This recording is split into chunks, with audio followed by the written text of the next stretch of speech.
Emerging market economies, and we are one emerging market, as all of you know, emerging market economies are likely to grow at twice the speed, if not more, than their old comrades in the traditional wealthy nations of this world, North America, Western Europe, Japan for that matter.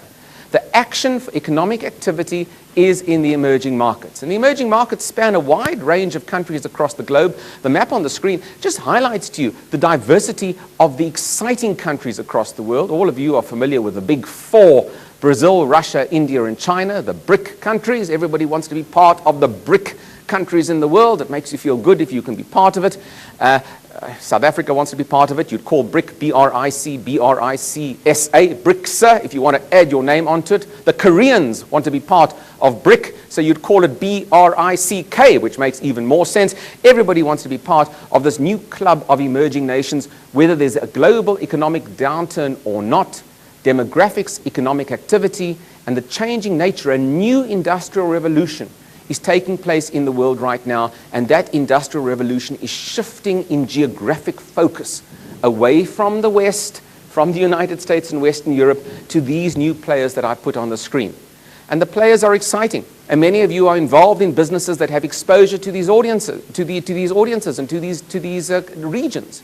Those of you who are invested in MTN, well, maybe it's good or maybe it's bad, but one exciting aspect of MTN's business is an investment in Iran, a country that we like to criticize. But so many of us have got an interest today, sitting here in this room, in how well MTN's business does in Iran, and that's exciting, and that's an exciting market. The Middle East is indeed an exciting market. It's a market that hasn't really been touched over the course of the last 36 hours by the global economic turmoil, and in fact, the Middle East may well emerge from this global economic ructions with even more strength, as long as they can somehow remain out of the loop of the banking crisis.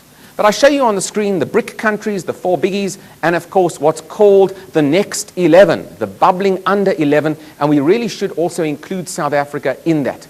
We are part of the emerging world, and that emerging market growth is going to be, I think, an exciting prospect for us.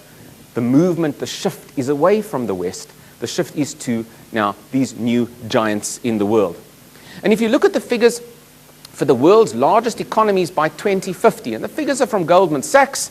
You know, I'm loath to quote banking institutions and research anymore. I never know quite what to believe, I must tell you. But the figures haven't changed. And the imperatives and driving forces of these economies haven't changed.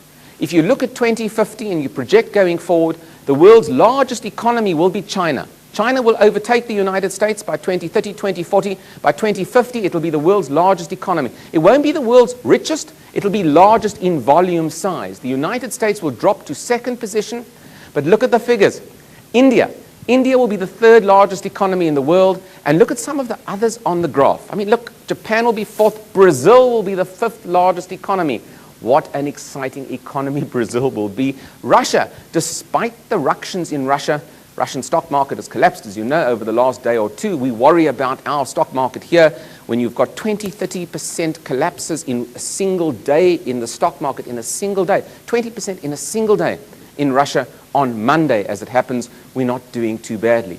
Despite that, these will be the economies to watch by 2050.